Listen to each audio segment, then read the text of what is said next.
The invisible wife Lila Wright stood motionless before the floor-to-ceiling mirror, barely recognizing the woman reflected back at her. The navy blue gown draped perfectly across her slender frame, conservative, elegant, and utterly forgettable. Exactly what Dominic had requested. "Remember, tonight is crucial for the merger," her husband's voice carried from the adjoining bathroom. "The Devereaux investors will be watching everything."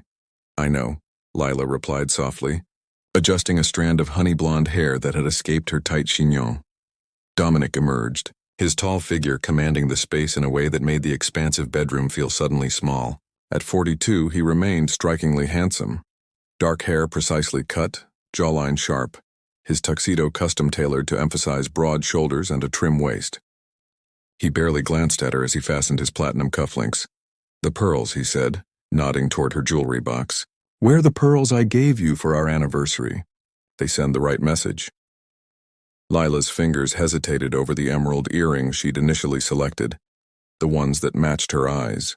Without comment, she replaced them with the understated pearl studs, another small compromise in an ocean of concessions that had gradually eroded her sense of self.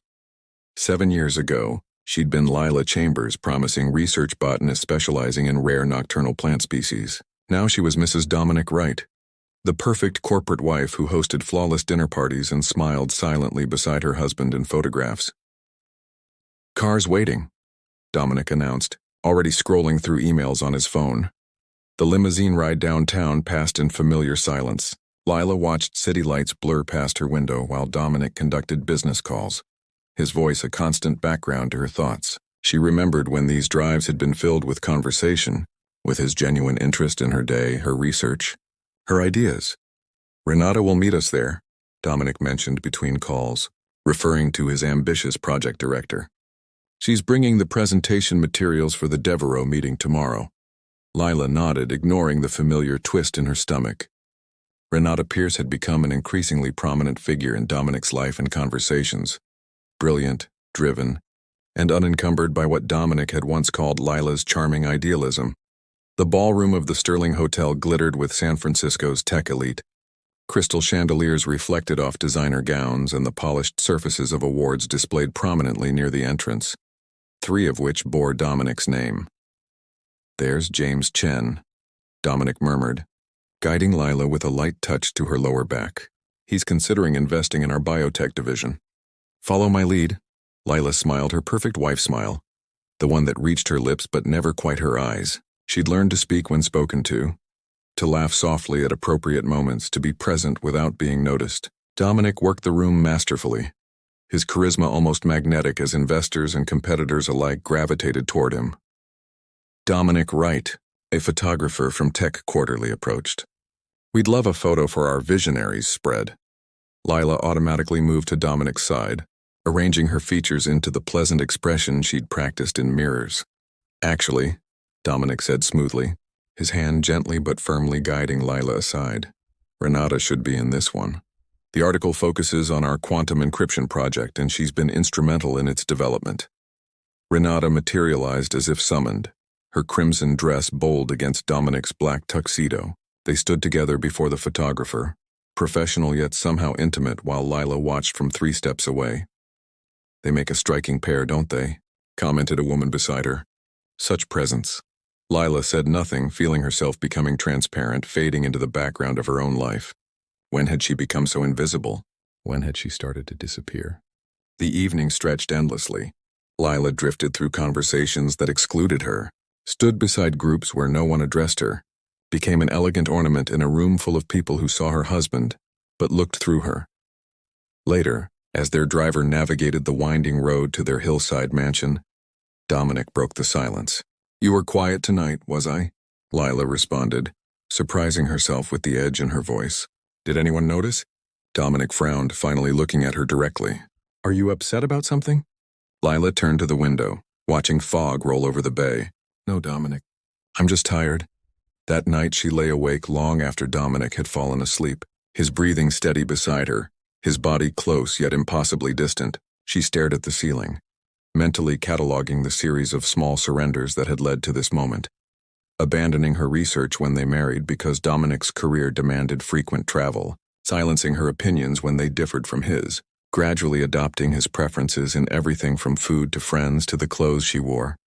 Her phone illuminated with a text from her former research partner. Maya, saw your night-blooming cereus finally germinated at the university greenhouse. Still miss your magic touch with the impossible species.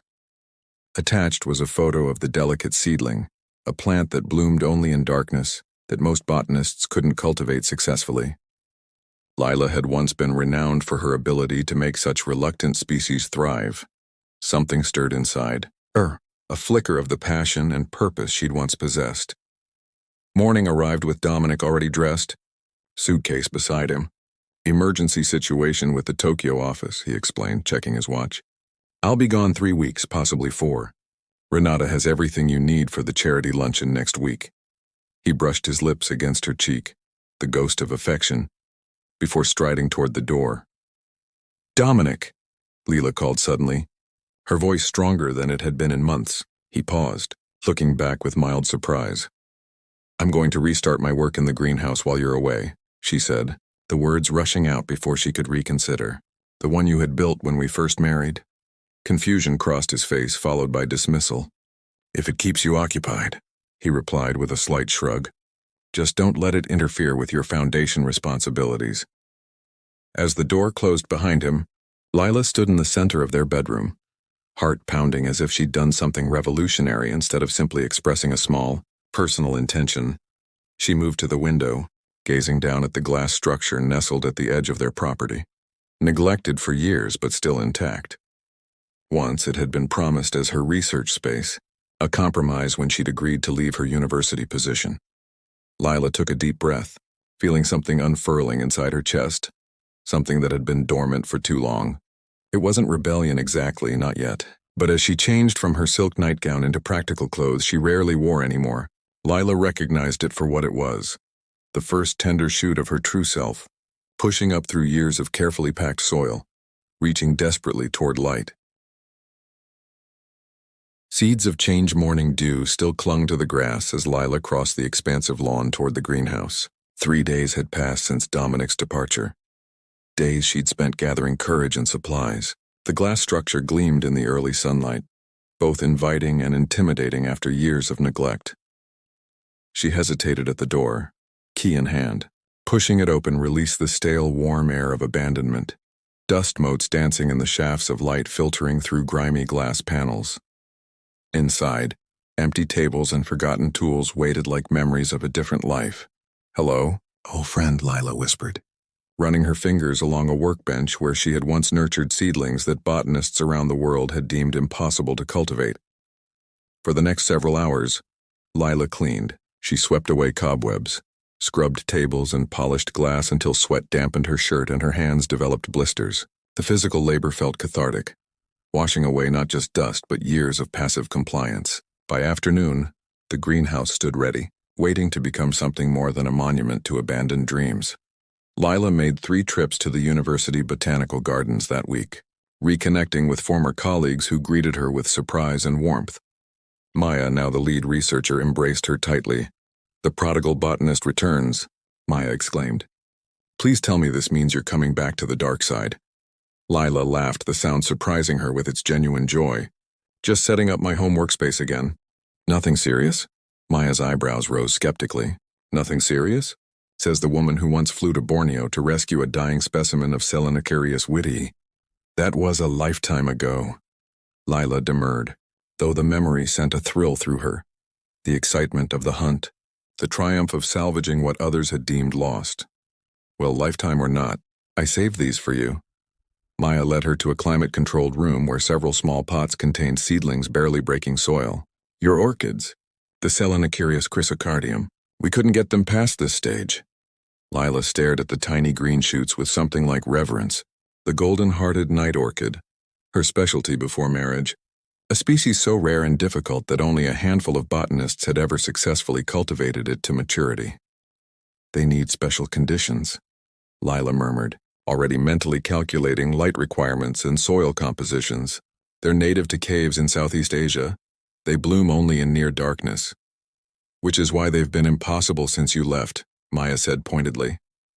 Take them home, Lila. They deserve a second chance. So do you. That evening, the seedlings safely transported to her greenhouse, Lila sat at her computer researching the latest developments in night-blooming species cultivation. Her university login still worked, giving her access to research papers and scholarly databases she hadn't explored in years. She stayed up until dawn, making notes, ordering specialized equipment, and formulating plans. When exhaustion finally claimed her, she fell asleep on the sofa in her greenhouse, surrounded by the potential of new beginnings. The next 2 weeks passed in a blur of activity. Lila established careful monitoring systems for the orchids, created specialized soil mixtures, and installed subtle lighting that mimicked the faint phosphorescence of cave systems. She worked with a focus and passion that had long been dormant, often forgetting to eat or check her phone. Mrs. Wright, Martha, the housekeeper, stood tentatively at the greenhouse door one afternoon. "There's a gentleman here about the photography. For the Botanical Journal?" Lila looked up from her work, confusion crossing her features. "I didn't arrange for any photography." The man who followed Martha into the greenhouse carried an air of casual confidence, along with several camera bags. Tall with warm brown skin and observant eyes, he extended his hand. "Julian Santos," he introduced himself. "Maya Nguyen sent me. I'm documenting endangered botanical species for National Geographic and the Conservation Trust. She mentioned you're working with Selenocereus chrysocardium." Lila hesitated, suddenly conscious of her soil-stained clothes and messy ponytail, a far cry from the perfectly groomed corporate wife Dominic expected at all times. "I'm just experimenting," she said, gesturing vaguely at her modest setup. "Nothing worth documenting yet." Julian moved further into the space, his gaze taking in the careful arrangements and monitoring systems. "I disagree," he said simply. "Your setup is fascinating, especially your spectrum lighting. Innovative." Something in his genuine interest broke through Lila's hesitation. "It's designed to replicate the bioluminescent fungi found in the orchid's native environment," she explained, warming to the subject. "Conventional wisdom says they need complete darkness, but I found they actually respond to very specific light wavelengths." Julian nodded, asking intelligent questions that revealed his own botanical knowledge. Before Lila realized it, an hour had passed in animated conversation about cultivation techniques and environmental adaptations. "Would you consider letting me photograph your work?" he asked. "Not just the plants, but your process.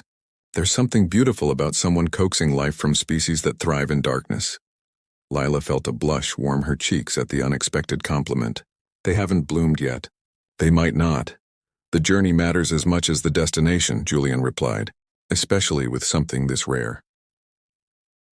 That evening, after Julian had gone with plans to return the following week, Lila sat at her computer again. Impulsively, she opened a blog template and began typing. "Nocturnal blooms, finding beauty in darkness." She wrote about her orchids, about the resilience of plants that evolved to flourish where others couldn't survive, about the patience required to nurture something that revealed itself only under specific conditions. As words flowed from her fingers, Lila felt something unfurling within herself, her voice so long silenced, finding expression again.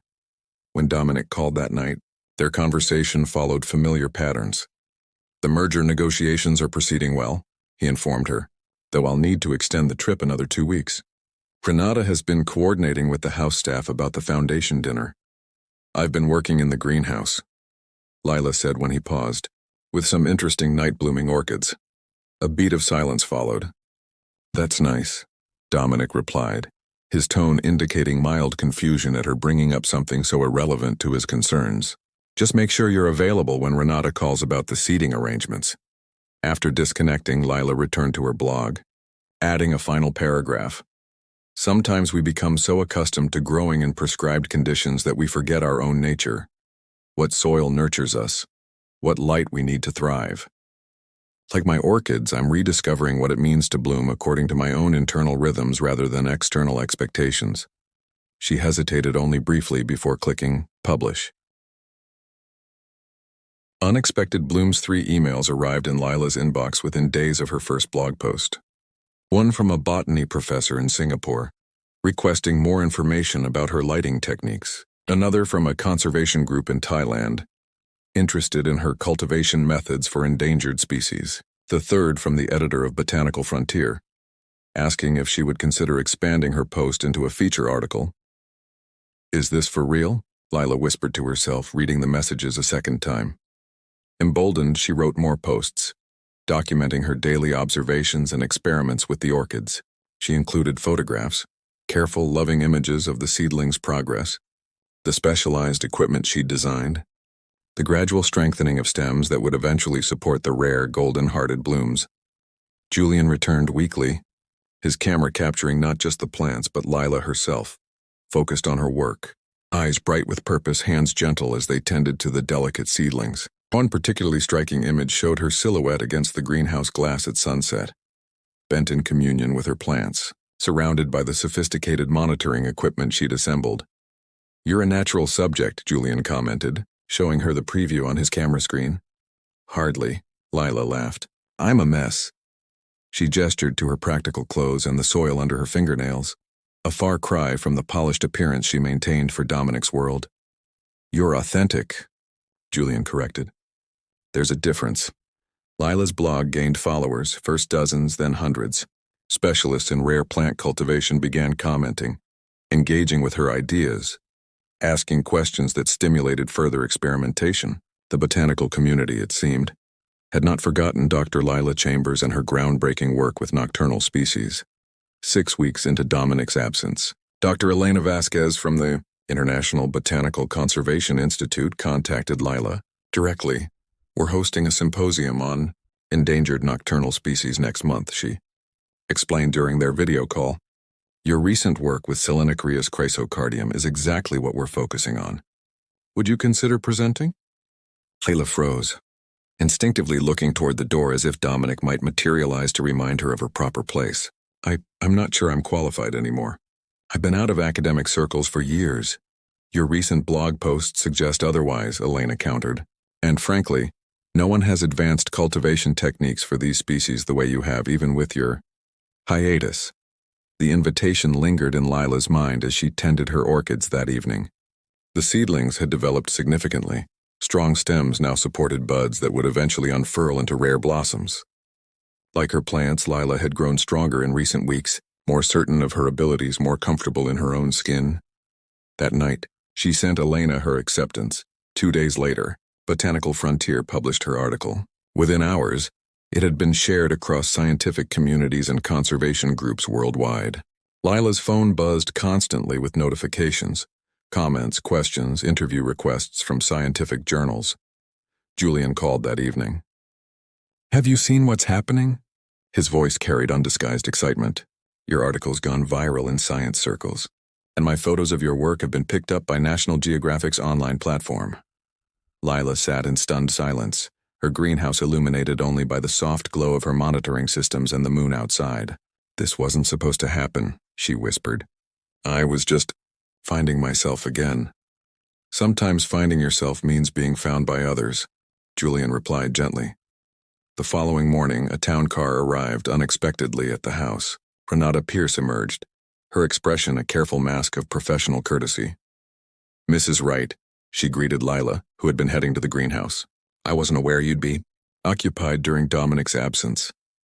Her gaze traveled pointedly to Lila's practical clothing and the equipment in her hands. "I've been working on a research project," Lila replied, straightening her posture. "Did Dominic send you?"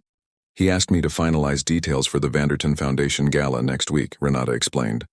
"It's crucial for the company's philanthropic image. He mentioned you might need," reminding of the schedule. Something in Renata's tone, the subtle condescension, the implied oversight, ignited a spark of irritation in Lila. "I'm perfectly capable of managing my calendar, thank you." Renata's perfectly shaped eyebrow arched slightly. "Of course. Though your gardening hobby seems quite consuming." "My botanical research," Lila corrected firmly, "is professional work, but I'll be at the foundation event." After Renata departed, Lila returned to the greenhouse with renewed determination. She worked through the night, monitoring a critical phase in the orchid's development. Near dawn, she noticed something extraordinary. One of the buds had developed a golden hue at its center, the first indication that it might eventually bloom. She was photographing this development when her phone rang. Dominic's name appeared on the screen. "I'm coming home tomorrow," he announced without preamble. The negotiations concluded successfully. That's wonderful, Lila replied, distracted by the changing bud. I have exciting news, too. Renata mentioned you've been spending time in the greenhouse, he interrupted. She seemed concerned you might be overextending yourself. Lila's grip on the phone tightened. I'm fine, Dominic. Better than fine, actually. My work with the orchids has been— We'll discuss it when I'm home, he cut in. The Vanderton Gala is priority now. Make sure you're properly prepared. The line went dead before Lila could respond. She stared at her phone, then at the developing orchid bud. For the first time in years, she felt the stirrings of genuine anger. Not at Dominic's dismissal, but at her own long acceptance of it. When Dominic's car pulled into the driveway the next evening, Lila was not waiting at the door as usual. Instead, he found her in the greenhouse, carefully adjusting equipment around her precious orchids. Lila, he called, stepping into the warm, humid space. What are you doing? Martha said you've been out here all day. She turned to face her husband, noting his travel-weary appearance and the confusion in his eyes. In that moment, she saw him clearly. Not as the intimidating figure who had gradually diminished her, but as a man encountering something unexpected and therefore unsettling. Welcome home, Dominic, she said calmly. I'd like to show you what I've been working on. As she guided him through her research, explaining her techniques and the significance of the developing buds, Lila saw something shift in his expression, confusion giving way to surprise, then reluctant interest. You published an article about this? He asked, scrolling through her blog on his phone. And people are actually reading it? Botanical Frontier's website crashed from traffic when they featured it, Lila confirmed, unable to keep pride from her voice. And I've been invited to present at the International Botanical Symposium next month. Dominic looked up sharply. Next month? That's impossible. We have the Devereaux acquisition announcement, the charity ball. I've already accepted, Lila interrupted gently but firmly. This is important, Dominic. Important to me. He stared at her as if seeing a stranger. This woman who spoke with quiet confidence and whose eyes held purpose rather than compliance. Something unidentifiable flickered across his features. Perhaps recognition of what had been lost, or realization of what still remained. That night, for the first time in years, Dominic sought her out rather than retreating to his study. As they lay in the darkness of their bedroom, he turned toward her. You seem different, he observed, his voice carefully neutral. Lila considered her response, feeling the weight of this moment, the potential beginning of either reconciliation or further division. I am different, she acknowledged softly. Or perhaps I'm finally remembering who I was all along. His hand found hers in the darkness, hesitant in a way Dominic Wright had never been. Tell me about your orchids, he said quietly. The ones that bloom in darkness?